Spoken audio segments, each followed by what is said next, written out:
Fantastic. Good afternoon, everyone. I'd like to welcome you to the CETI presentation for New to Continuing Ed, CE 101. Next slide.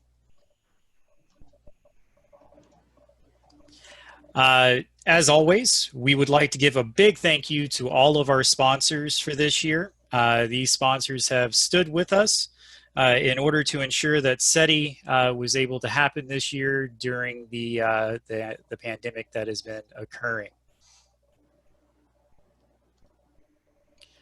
Before we get started, we have a little bit of housekeeping for the session. The CETI session is being recorded. Links to PDFs of the presentation and the recordings will be available after the session has completed. Attendees are automatically muted when they are joining the session. If you have any questions, please use the Q&A box located on the lower navigation bar for all of your questions, and we will get to your questions at the end of the session. If there are any unanswered questions, we will do our best to get those questions answered for you after the session is done, and those will be placed with the recording once it's sent out. And lastly, we would like for everybody to post to social media using our hashtag CETI2020. And also join our LinkedIn group for CETI alumni. So after you've joined your sessions today, you're all CETI alumni. So we would love for you to join that group and be a part of a ever-growing community of individuals. So your speakers today are Betty L. Gardner and Kevin M. Smith. Betty's waving over there. Kevin's waving too. So Betty is the CEO and school director at ProTrain and a proven leader in the field of education. She started ProTrain to aid those who desire to better themselves through education. Under Betty's inspired leadership, ProTrain is dedicated to quality educational services at an affordable cost and provides world-class training for education to employment. Kevin M. Smith is the Chief Operating Officer at ProTrain. He is a proven multifunctional logistics manager and trainer with 40 years of progressively responsible senior leadership. Kevin is a 30-year U.S. Army retired colonel, combat veteran in Iraq. His superior leadership and training skills with his proven achievements find him well qualified to serve the CE industry. And with that, I turn you over to your two presenters. Well, first of all, thanks for taking time out from your busy schedules to spend a little bit of time with Betty and I. Want to get a couple of polling questions out of the way to see who our audience is and their experience. So first question here is, how many years experience do you have in delivering non-credit continuing education, if that's what you're about? Are you new? Couple of years, 2 to 5, or are you a seasoned veteran, basically 5 years or more? We'll see those are coming across here.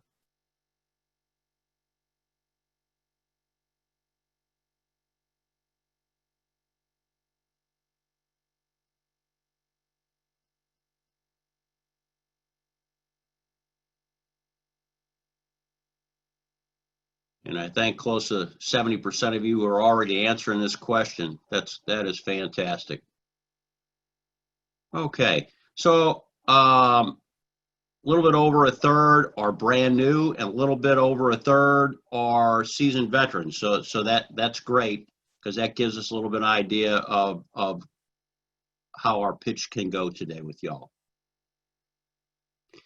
So these are the things that Betty and I put together because we think that in dealing with continuing education partners now for over 16 years, we think it's important to, first of all, learn your service area. Who's in there that you'll be teaching?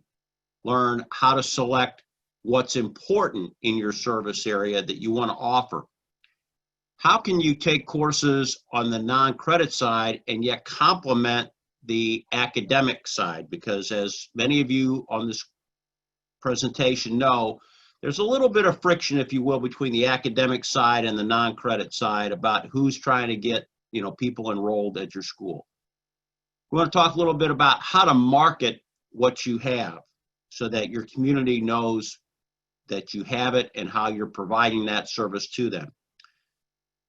Betty's going to talk to you a little bit about understanding the life cycle of a typical student, knowing about your students, how your students can afford to pay or get the types of training that are available from your school is important. We'll also talk about things that happen after an enrollment, things to assist students and issues that you might need to be focused on. We'll talk about how to offer some of these types of programs for continuing education units or professional development units, okay? We'll also talk about those forgotten students, the high school students or the students that many of you consider at risk, that probably are not thinking about the college dream just yet. We're going to talk about why credentialing important programs are important, particularly in these times. And as John said, we'll make sure that we've got some time left to handle any type of Q&A that you've got. The second poll question that we have for you is, does your school leadership participate as a member of your local Workforce Investment Board, or WIB? Simple yes or no. Steffi, if you put that up, please.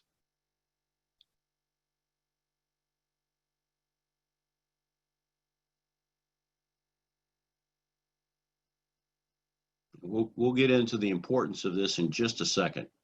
Just want to give you a little bit of time to do that. I see that we now have over 100 participants, and we want to thank you who have joined. This being our fourth session of the day, we will have had now over 450 individual people participate in our 4 sessions today. Couldn't be happier about that. So I want to thank you again for your time. Okay, so basically 68% of you say yes, you have involvement with your workforce investment boards, and that's really important, okay? For those of you that don't know about where you start to find who's in your workforce development area, okay, simply go to Google and Google servicelocator.org. That'll tell you within a 25-mile radius where those offices are at so that you can engage with them, okay? The reason I asked the question about are you working with your workforce investment boards is because the schools that we have seen that are doing well in terms of revenue and a lot of students that they can support in their area have membership in that board. Either the continuing education director or even higher at that school sits on the workforce investment board, or they just attend it when it happens so that they're hearing what's going on in their service community. And that's important for you to know that, particularly if somebody's about ready to hand out 1,500 pink slips because some big manufacturing plant or production plant is about to go out of business. You want to know that up front so that you can be talking to those HR directors and see if there's not some rapid response force federal money to help that situation, to get people reskilled and back into the workforce as fast as possible. Another thing that's important about learning your service area is looking at the career growth analysis that the Bureau of Labor Statistics has out there, showing you what jobs are high demand. Basically today, anything that shows over 3.5% to 4% growth is considered high demand. Now, some of those statistics will vary a little bit, particularly under the 40 million people that have become unemployed with the pandemic. However, the growth in the areas is going to remain the same because the same hot demand jobs are going to be right there when everything comes back to the new norm. The next thing is important to talk about is, are you on the Education Trainers Providing List, the ETPL, for your area? That is where a workforce development candidate starts to look at who is authorized to provide training for those skill sets they're looking for. You can list those in the ETPL website, and then unemployed or underemployed folks will know what you offer and what's been approved with funding against it. Nothing better than to see that happy little green check mark next to the course that you're offering. Another thing that's important is you map out your service area. Who are your largest employers? Who's hiring the most people? In some communities, it might be your institution. A lot of communities, it's healthcare organizations, manufacturing, production firms, could be IT industry jobs, okay? Understand who your largest employers are. You can Google that very easily, usually between Indeed and Glassdoor. You can look those answers up in just a few seconds. Understand what their missions are. That is a continuing education unit. You might want to have some scheduled discussions with them to see if they need any informal or formal training needs assessment to either upskill people that they have working there or try to upskill the people in your service area to come be a part of their organization. One thing's for certain, job growth potential is what you need to look at for training offerings in your area. Also, take a look at how COVID-19 has changed the needs in your area.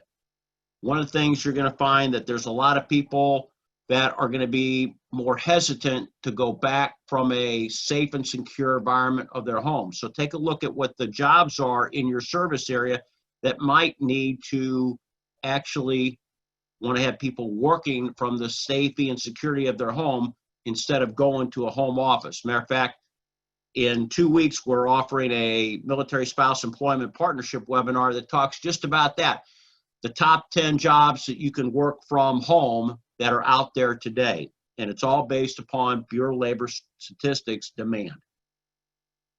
You could sit down with the economic development leadership within your areas. Economic development leaders know not only who's there now, they're planning for who's going to be there in the next 3 to 5 years from now. And that shall tell you what areas could possibly need upskilling in your area. We're working with some people, for example, in the green industry that have a multi-billion-dollar grant from Wall Street investors to build green communities.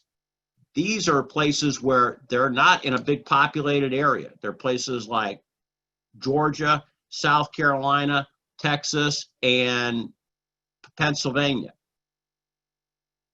They're in areas where there are not a lot of people. And so upskilling that workforce is going to be important. So understanding the development plans is really important to consideration for what you want to offer, not only now, but say 6 to 12 months from now. You always want to consider also, should you be a part of your Chamber of Commerce? Our more successful partners do spend time. It's not a lot of money, but it's a great place to meet with business executives, particularly if you're trying to upscale your B2B or B2C education opportunities. The next thing important in determining what you offer is what and how to offer the courses that'll help grow those careers best in your service area. Understanding what are the knowledge, skills, and abilities that can have stackable skill sets in training with foundational courses so that they're going to try to get from being unemployed or underemployed to employed. And then what's the next skill set after that? For example, a phlebotomy technician could grow into a medical admin assistant or a medical assistant or a pharmacy technician. Having those types of stackable skill sets available in your training foundation courses is essential. Make sure that your courses are progressive and sequential in getting the student to the next level in high demand portable job skills that give them both higher levels of roles and responsibilities as well as pay for those higher roles and responsibilities. On top of those skill sets, also start to think about the soft skills that we think are paramount in these days and how can you train on those. You know, a year ago, CETI hosted a great conference in downtown Nashville, Tennessee. We had senior leadership from Microsoft, AMCA, CompTIA, the trucking industry, the roofing industry, the construction industry. After every leader talked about the skills gap that they had in their own work silos, if you will, every man and woman also begged the educational community to look at teaching soft skills that everyone needs in the workforce today. Whether you work remotely or you're going into a day-to-day office environment, those skill sets are a lot more than just being able to fat finger a cell phone with a text message. A workforce that it's growing its senior leaders into mid-level managers, those managers now need another set of soft skills that they maybe never had before. That's important to consider in offering those types of skills to your community. You want to look at what type of courses can also increase productivity in the workforce that you're in. Courses like Lean Six Sigma, PMI's CAPM and PMP exam prep courses, the Microsoft Office Specialist course, as well as potentially thinking about 3D job performance aids, where those types of training aids are some great immediate hands-on training aids that can help people, particularly in things like production or manufacturing, where a lot of OJT goes on day to day. But those subject matter experts, or guys that I refer to him or her as ask them, because they don't know who to ask, but they say, hey, ask him, as they walk across the production floor. When they leave your work industry, if you don't have some type of training aid there to help OJT your workforce, you're going to have a standstill in production. Consider that as another viable source for training. We just had a wonderful opportunity with our friends at Savannah Technical College at the third largest pelletized plastic manufacturer in America. 11-minute training video cost less than $15,000. It took the production crew a day to go in and do it, less than a week to produce it, and a couple extra days to make finite changes that leadership wanted to refine it. And everybody has had nothing but rave reviews, because that's the start of what I call 20th century learning capability for that production facility. One of the things that we know that has transpired here is that COVID-19 has really temporarily stopped the in-classroom training modality completely. We've had partners call us and say, hey, Kevin, we were 3 courses into this session and I still have 6 weeks to go. I've got all these materials. What do we do? Well, we've been able to do things like take those materials, put them on our learning management system, teach instructors how to use Zoom, just like we're using today, and then project that training out in a live virtual manner, so that training didn't really stop. It just changed its modality. One thing's for sure, live online courses are going to be a must-have for schools to survive economically for at least the next 6 to 12 months. We talked up front about thinking about how do you complement the academic side of your school. One of the ways to do that is to start out very simple, low key, find 2 to 3 programs that can help support degree programs that can help students get jobs immediately upon graduation. For example, if your school has a business degree, a couple of great things to offer would be CAPM, maybe Lean Six Sigma, Yellow or Green Belt, so that you could articulate those courses using the general education credits that are available for students. Every degree's got someplace between 9 and 12 semester hours that are nothing but gen ed hours.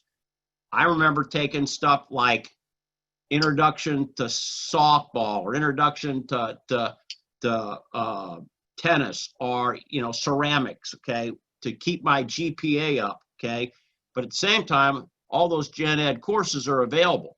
Well, if you have somebody take the course, pass that credential exam, then you can give them 2 to 3 semester hours in the gen ed credit side and not violate anything on the accredited side of your school. Yet, it can provide another draw versus competition for enrollments in your school. You want to do things that bring more students to your campus and expose the campus for what you can provide in a lifelong learning continuum for your current students and your alumni. One of the best practices I've seen is Sam Houston State University, where they have offers for their alumni all the time for people to take continuing education credits. Matter of fact, a large portion of their schooling is online. When you go in their LMS and you're taking their course, their LMS is advertising certain general ed credits that can be available for articulation using certain like and associated credentialing courses.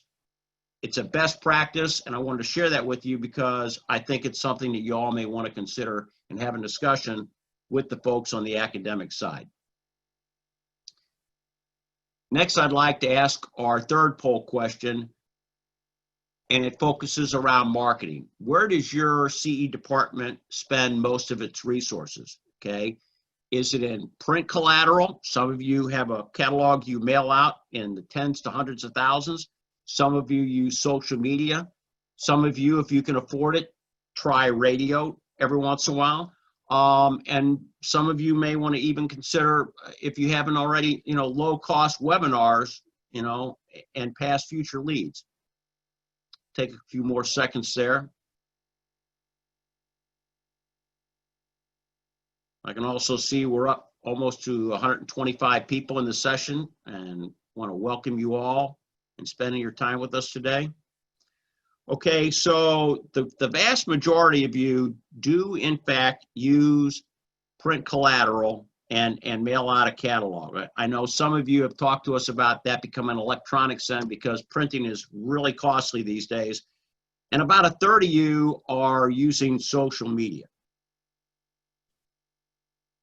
Why is this important? Well, social media helps you market what perhaps no one knows you've got unless you market it the right way. The use of videos, organic posts, and even setting amounts for paid ads can really help boost enrollments and revenue sales for your continuing education department.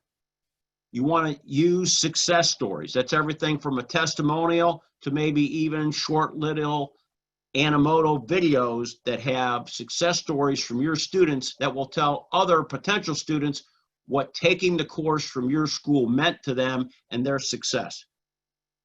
One of the things you want to do is also spotlight your educators. Having instructors who have the credentials in what you're about to teach your students is important. In the old days, having credentialed instructors who were tenured was all you needed. Today, students don't care whether or not an instructor is tenured. They want to know that they're credentialed in the same stuff they're about to be learning and getting ready to take their exam for. And that is important for the credibility of your institution. We talked about print collateral on top of catalogs. There's a lot of things you can do with ads, postcards, and flyers. One of the most ingenious things I've ever seen was one of our adult school partners out in California was actually putting little postcards inside of the utility bills in their service area to tell potential students and customers what was being offered in the next term. The cost was very little. The return on the investment was huge. The use of a search engine website with banner ads is important. Some of you have registration systems that are great with registration system software, but they don't have any marketing search engine optimization value at all. You want to consider offering that as well as whatever you register your students in, because when you do that and can put banner ads, you can highlight discounted programs or featured programs that help spotlight the types of high demand stackable careers you want to credential people in your service area. Email campaigns by sending emails to people that you've trained in the past, or potential business clients that you're trying to attract in the future may help you.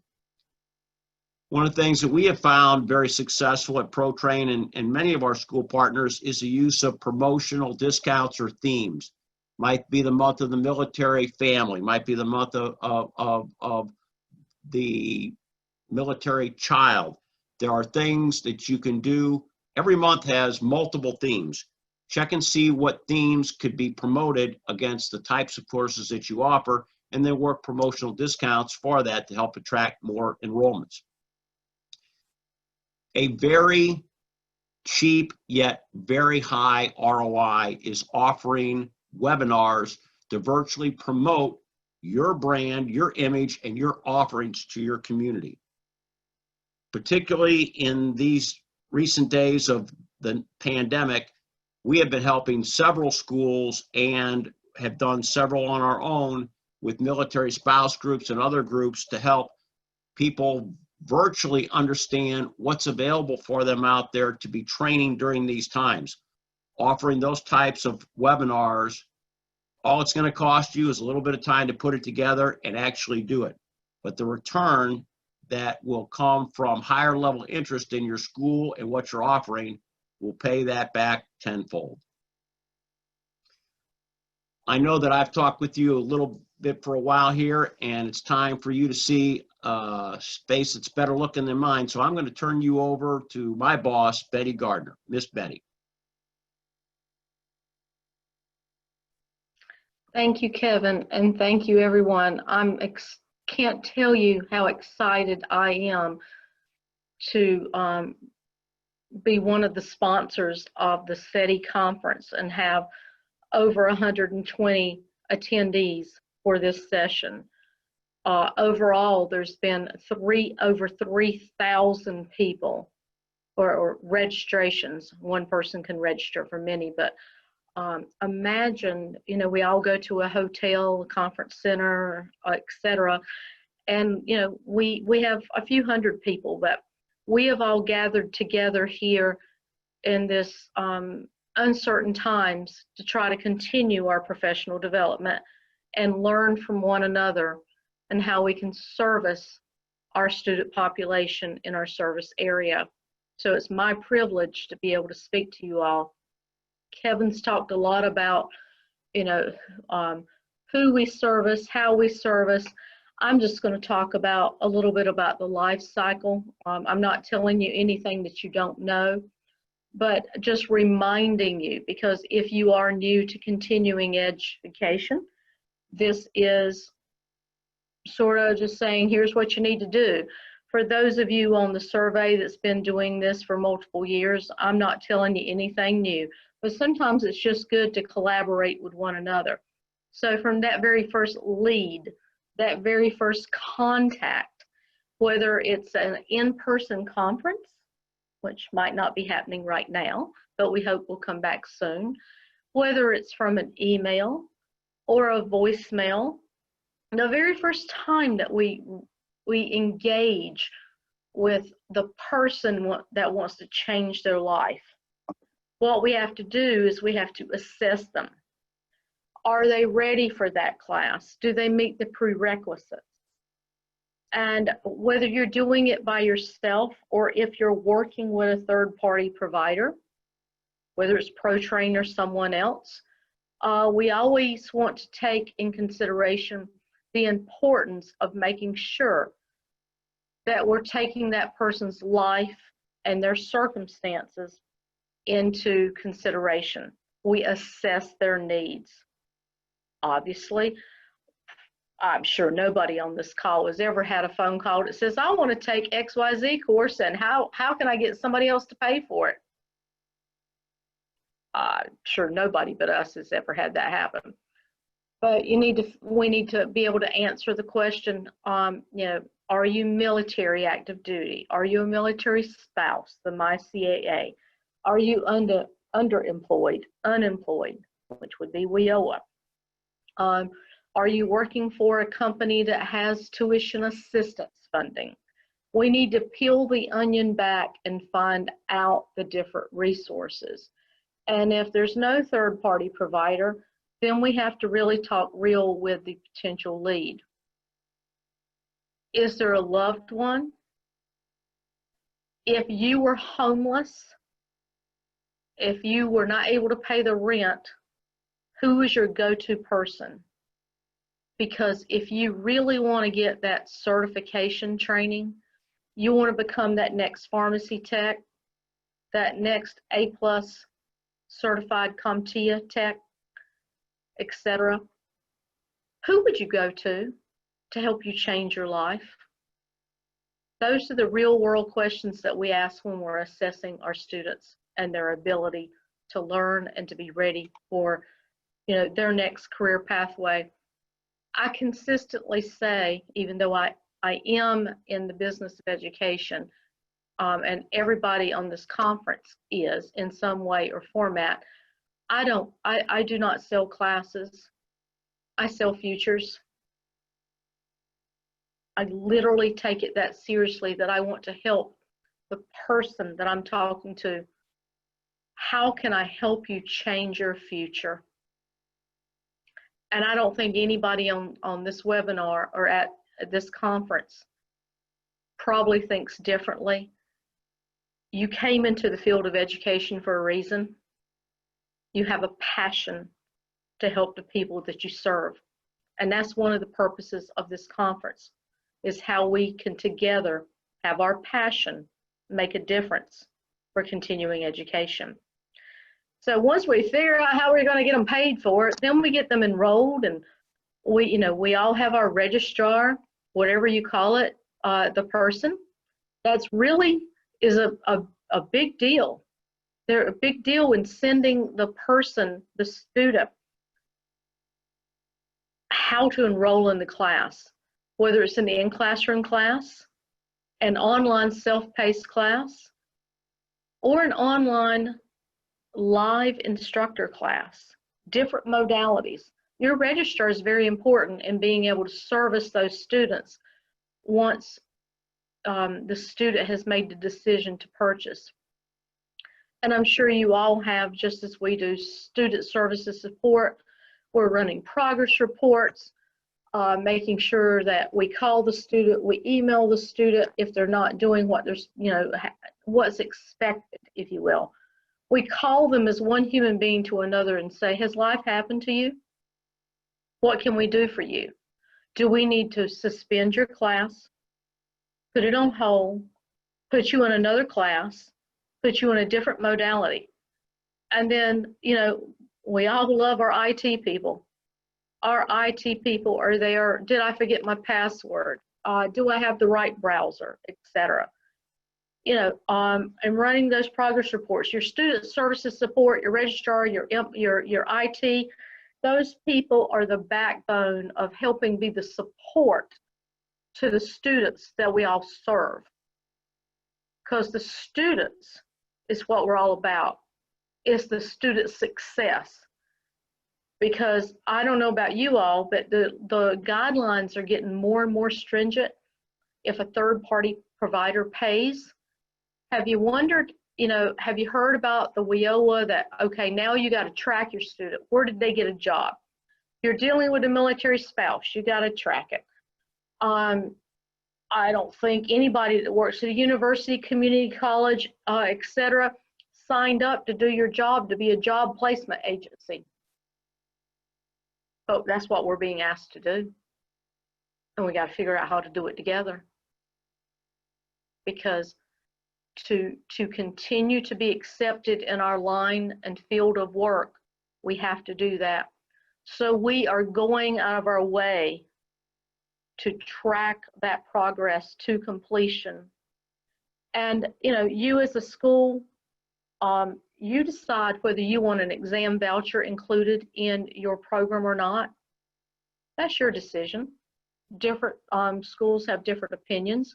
Some say yes, some say no, because we don't know if the student's going to complete or not. But consider that if there is a third-party provider paying and the student may not be able to afford it, you probably want to include it. And that's where the student services support and the follow-up comes in hand, actually calling and emailing the student to make sure that they feel like they're a real human being and not just another number, and checking on them. We want our students to succeed for education to employment. This may not be the flow chart that you all follow. It's the one that I do, because in each and every little box, it means there's human interaction, and all of our students need to know that there's someone out there that cares about them, an extension arm to help them be successful. Next slide, please. We talked about a lot of this, so I talked a lot on the last slide. I'll probably glide through this one. You know, you got to figure out, how are they going to pay? Are they paying by check, credit card, pay plan, student loan? You need to ask yourself as a school, do you accept checks, credit cards? I bet you do. I bet there's some of the continuing education programs that don't accept payment plans or student loans. If you work with a third-party provider, you might want to ask them, will they do that for you? And I know that in our arena, we do that for many partners. Are you an eligible training provider with WIOA, the Workforce Innovative Opportunity Act? If you're not, it's not hard to be on that. It really isn't. I highly encourage you, if you're not, please get on it. Put your programs on it. Get on the board. It's going to make a difference. You're going to know companies that are going, companies that are coming. It's going to make a difference, and you'll be proud to say you were a part of it. Is your department big enough to have someone to help you on grant opportunities? Does your third-party provider, can they help you with grant opportunities? Do you do corporate TA? There's several companies out there that will pay for their employees X amount toward X certification. We work with them all the time. I don't want to name names. You know if you do, if you don't. And if you have questions about that, put it in the Q&A session, and we'll either answer it now or offline. The military spouse program. I do not want people to think, if you're not near a major military installation, that your school cannot participate in the My Career Advancement account, known as My CAA. You can. It's one of the best kept secrets out there. It's really easy. Contrary to popular belief, continuing ed can work with Veterans Administration. That's another whole hour conversation that we could have. But please know that under certain conditions, you can. There's also a new program out and about that started last year called the Army Credentialing Assistance Program, CAP for short. And that is very similar to the MyCAA, where active duty military can take up to $4,000 worth of training for a certification with exam included. It's worldwide.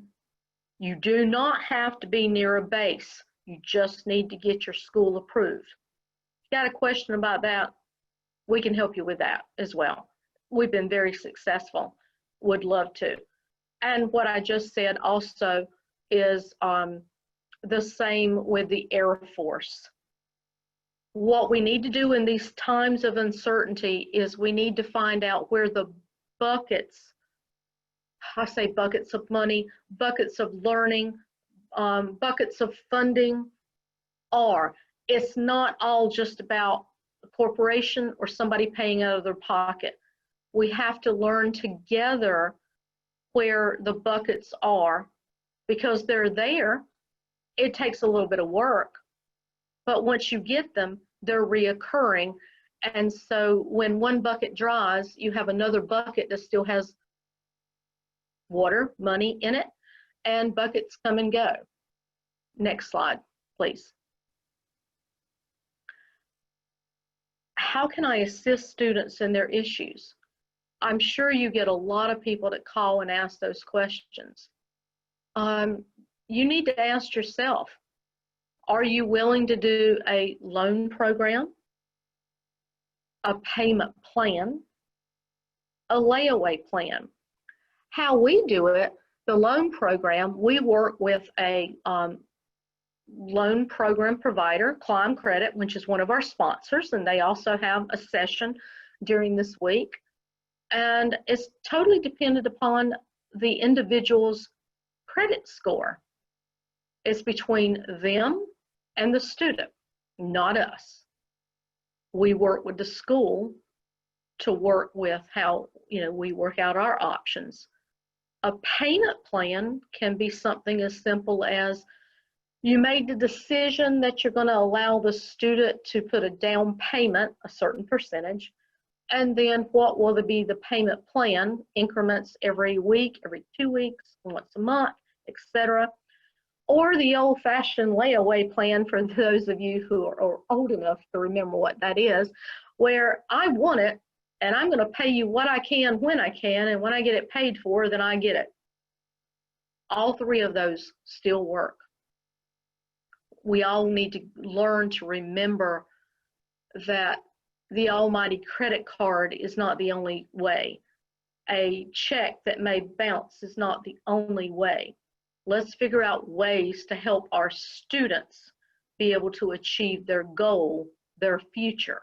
Remember, we're not selling the education, we're selling their future. How can we help them get what they need?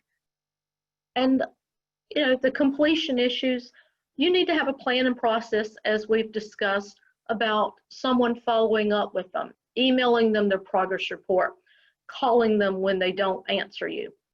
Documentation is your friend. I can tell you 100% that we use a CRM called Salesforce, and all of us are challenged to email all of our clients and our students, and it's all placed in Salesforce. So when amnesia happens and a student doesn't remember that they signed that cancellation and refund policy, that you can politely say, I'm sorry, maybe it went to your spam, let me re-email you your document with your signature, because nobody ever gets amnesia. So we just try to make sure that documentation helps us, and documentation actually saves you time, and it will help you make the decision when to refund or not. All of us will refund if life happens and it's a sincere thing. But if a student is trying to take advantage of you because they're just not willing to do the work, and if you have the documentation, then you make the call based on what your policies and rules are. Next.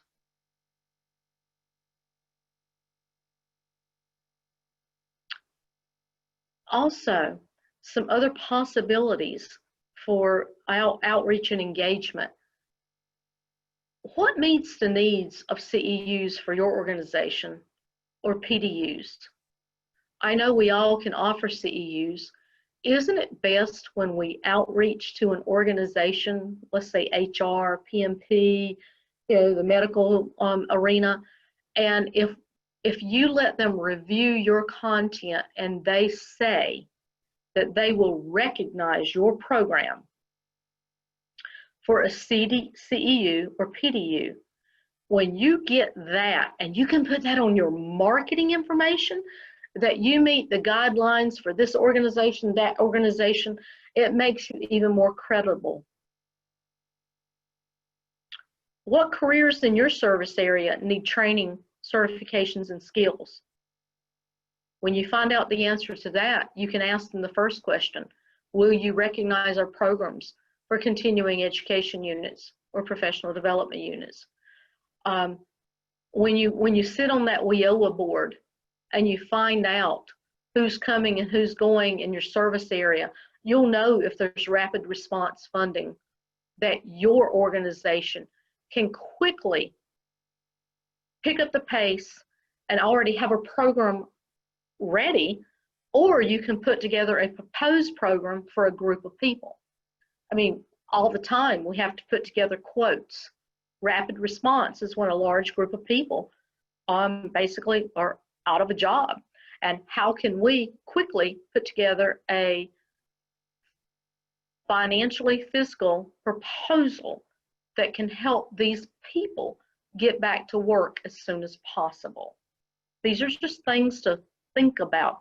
I didn't say my background, but I used to be the director in continuing ed at a major university here in Raleigh, North Carolina. I had to do these things all the time.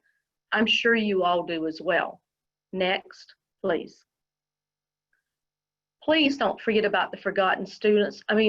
Oh my God, this is near and dear to my heart. High school students at risk not to go to college. How many people are there out there that are high school kids? We want them all to graduate. Some don't, some do. And there's so many that don't go to college. And they're supposed to meet with their high school leaders and counselors. There's a lot of good counselors and advisors out there, and there's a lot that's not. I need you all to think about within your heart to reach out to your local high schools and counselors and ask them, can you do a webinar like we're doing for the students? When things get back to the new norm, can you go to their gymnasium and can you talk to them as a group? Are you allowed to go talk with them one-on-one in an environment? Because there probably is some attendees that is on the academic side. I encourage you to do the same thing. For your continuing educators, do that, because not everybody's going to go for their associate, undergraduate, master's, etc. Help them come to your continuing ed side and get that certification, get that entry-level training so they can get a JOB for PAY, for God's sake. We've got so many people that are on the streets doing bad things. I feel that the continuing educators have a mission to help our student population. And I know you all have the heart to do it. 25% of WIOA federal funding is for at-risk youth. Engage with your WIOA. Go out there and make it happen. Attend the career fairs, the webinars, expose students and parents. You know as well as I do, sometimes kids go bad because their parents didn't have a parent that taught them how to do something. And it's just generational. Excuse me.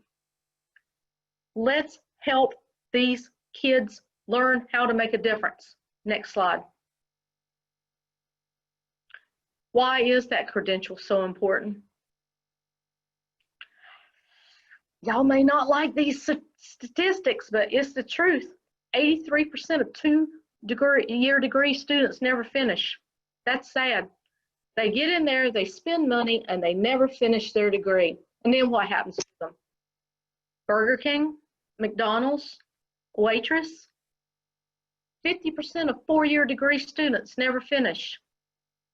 Takes them 5.3 years to complete. And how many dollars are they in debt at that point? About $65K is what statistics say.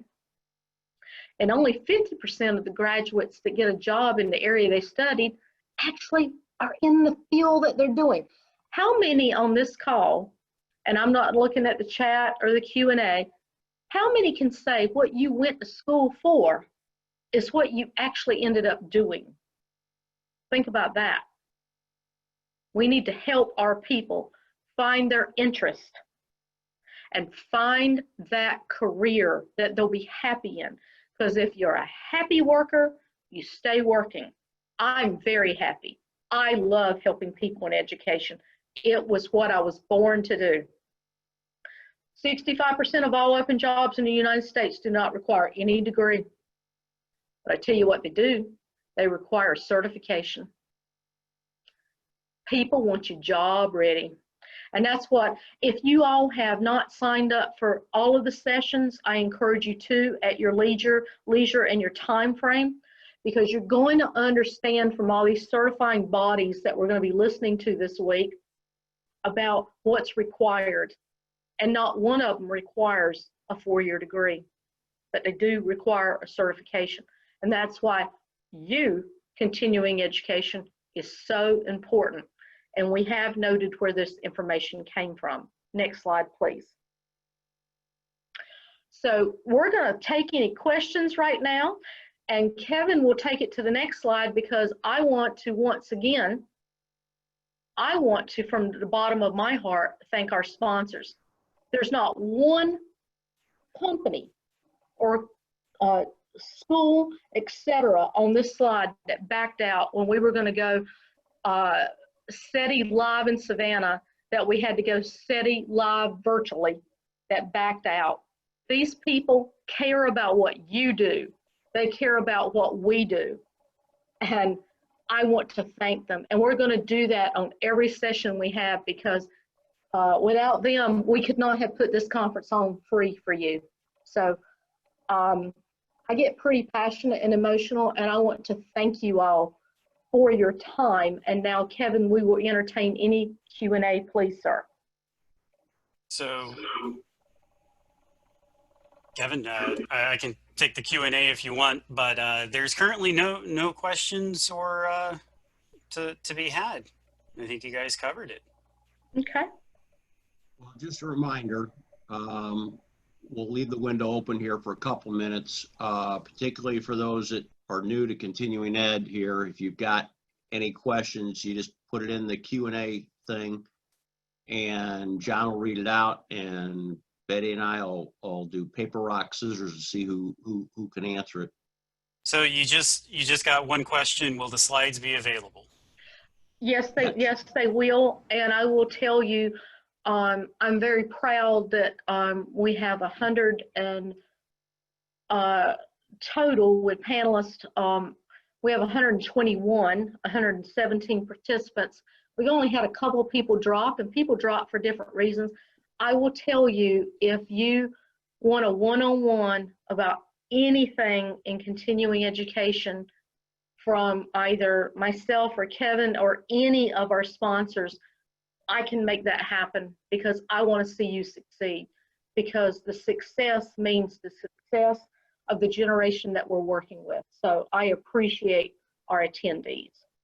So you got a follow-up question to that also, which is, can you please place back the email addresses? Was there a slide with contact information that you could go back to? We will, when we publish the slides, we can put our contact information on there. We did not put our email addresses or contact numbers on any of these slides, John, but when we send it out, we can add that contact information with the send out. Okay. And we will, and I will further answer that. We did not do that on purpose, as we did not want this to sound like an advertisement. We want it to be more informational. But when we follow up, you will have our contact information, as Kevin said. Okay, so we started getting some more comments and questions here. We have one that is, I'm in Maryland, and my university has not had any success getting on the ETPL. Okay. What recommendations can you offer?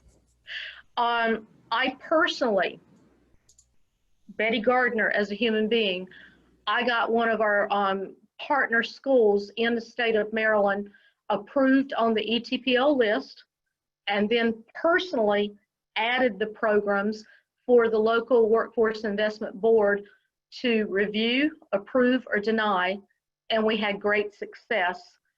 That was literally back in the day where you had to hand carry a binder.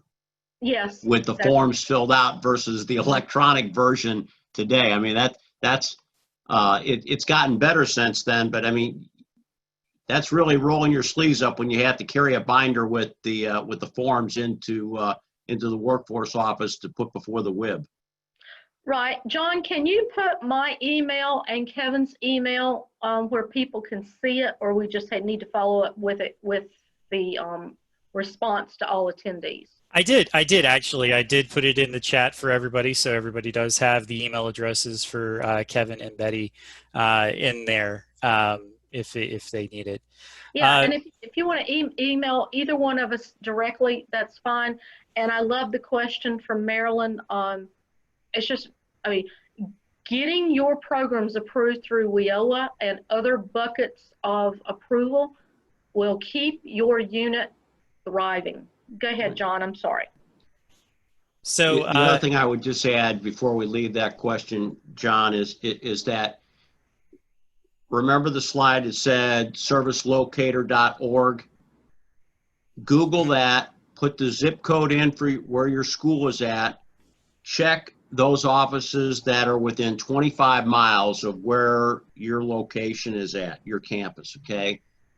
And then look those people up and then call them and say, okay, who do we need to send information to get our courses approved for the Workforce Investment Opportunity Act funding? How often does that WIB meet? Some meet monthly, some meet quarterly. I dare say with the current situation that's going on, there's probably not a single workforce investment board that's not going to meet at least on a monthly basis now, because people are at their desk pleading for work, and they're going to have to be a part of that immediately as the state restrictions are becoming more and more open, if you will. Excellent. So we have a few more comments and questions here. You have one that says, hello, Kevin, complimenting the academic side. I believe that was just a comment for you. Well, I will tell you just, I mean, it is known that the academic side perceives the continuing education side as kind of like the little people on the campus. You don't fill a football stadium. You don't fill a basketball arena. You're not filling an auditorium with 600 biology 101 students, okay? That said, lifelong learning cannot be refuted. The fact that 65% of the jobs today that are open don't need so much as an associate's degree cannot be refuted. You are a viable part of education within your community, and that report comes from collegescorecard.com. That report, when that went to the Department of Education, broke the ceiling of higher ed. Every jaw dropped when they briefed that, okay? But that's the reality of today's student. Students want everything from micro-learning to learn just enough for what they need to be able to do that task that's kicking them in the head today, to what do I need to learn to upskill myself with a credential to be more viable in the workforce for tomorrow. And then something that's sequential and progressive from there. It starts also with the senior leadership of both the academic side and the continuing ed side have an appreciation for what each of you bring to the table to help more students succeed in life.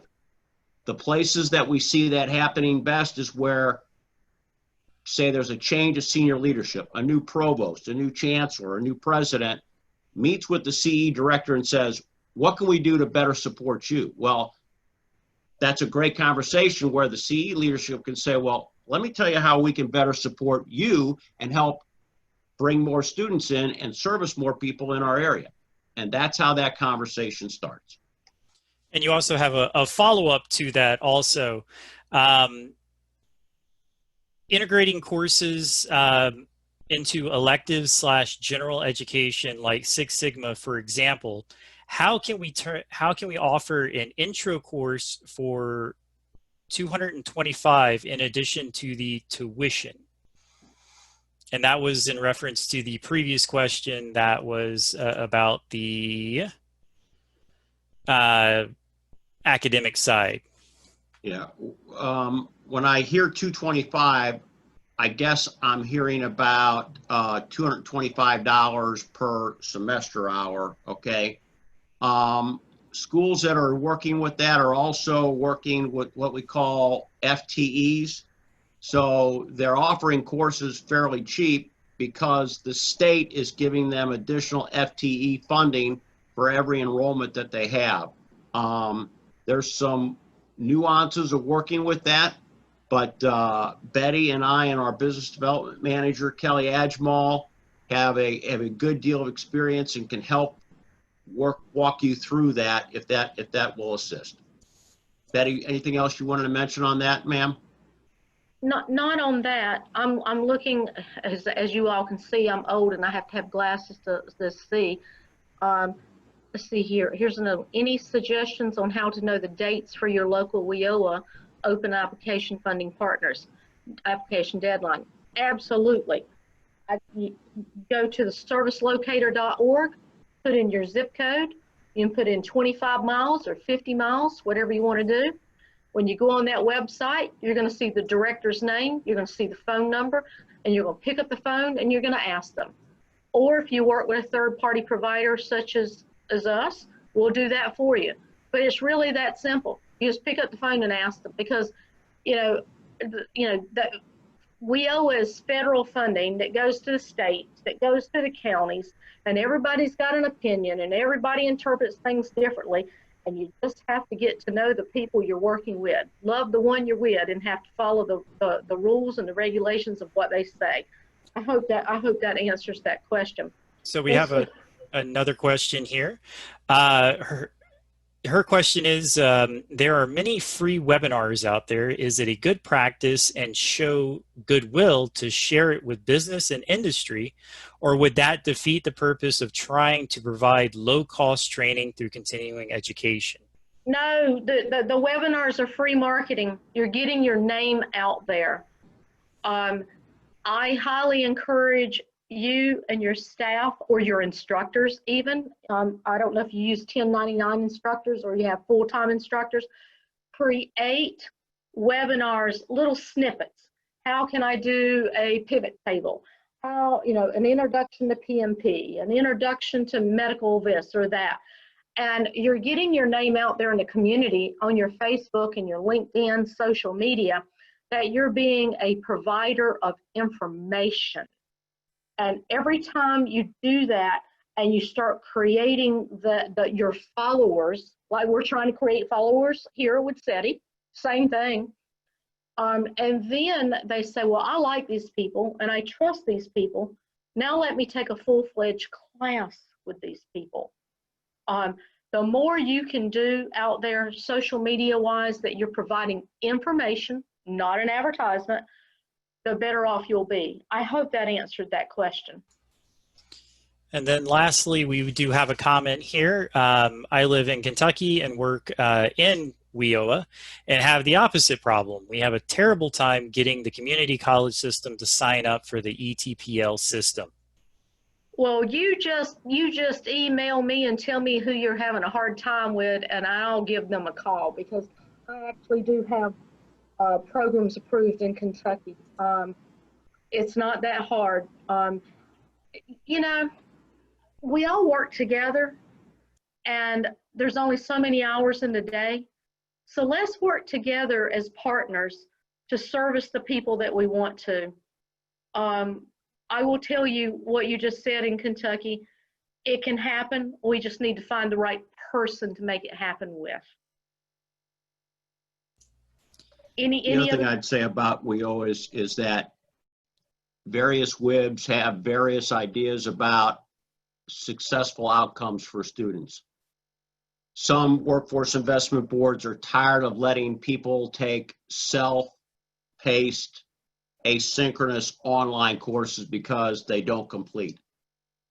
But particularly these days, with everything being shut down in terms of in-classroom training, the ability to offer live online credential training where everything's recorded in a learning management system, just like this webinar, the hosted class sessions are recorded. So if Johnny or Sally misses tonight because maybe the kids are sick or they had to double shift something at work, that session still has been recorded. They're still being held accountable to sit in that learning session and learn from that, because the next time that class meets, guess what? There's going to be a quiz on that material that's going to kick off the next session.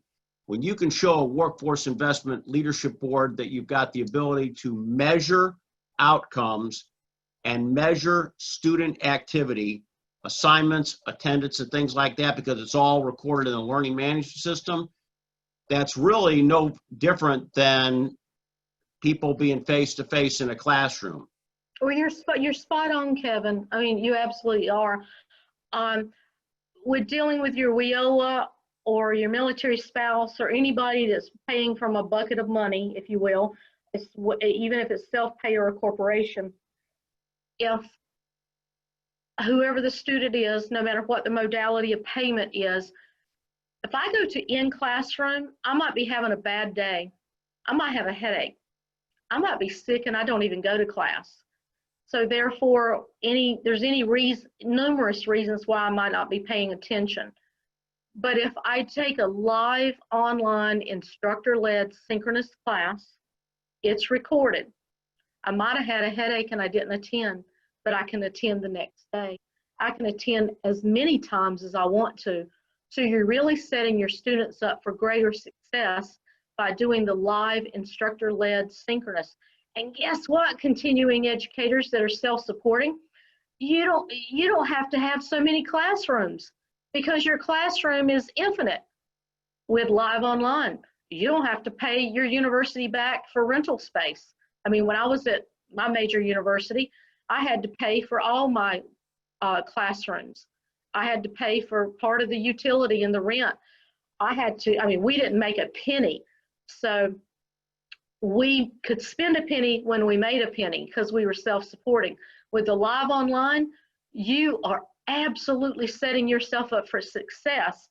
And get this, you can either do live online synchronous instructor-led by yourself as an institution of higher learning, or you can share that same classroom nationwide with other schools. So let's think about this. Nobody's ever had a class that canceled due to low enrollment. Was it just me? Or did you all have one too? But if we have that one class, those classes that we know that, we might get one or two, but then if we share it nationwide with each other, community colleges and nationwide universities, and we do it nationwide, and if we have, let's say we have 5 schools and we get 2 people from each school, then you know who wins? The student, because we actually got to have a class. We actually were able to pay the instructor, and we all revenue shared because we shared in this journey of the new norm. Just think about live online instructor-led synchronous training. It helps everybody come out to be a winner, but most importantly, your student. And with that, there hasn't been any other comments or questions that have come in. So I think that we've made it to the end of the presentation. Again, would love to thank everybody for being here today and being with us throughout the entire day. This was the last session for today, and there's a lot more sessions for the rest of this week. So we hope to see everybody bright and early at, 11 in the morning tomorrow? Tomorrow at 11 o'clock, we have Know Thy Customer, the Power of Personalized Promotions. That's presented by Chuck Havlicek from Aceware. At 1 o'clock, we've got Student Success in the Technical Economy by Kirk Smallwood from CompTIA. And then we've got Jumpstart Enrollments with Financing Your Students from Tracy and Laura at Climb Credit. It'll be a fun-filled day, so with utmost feeling, I thank you for your time today. Thank you all. Stay well.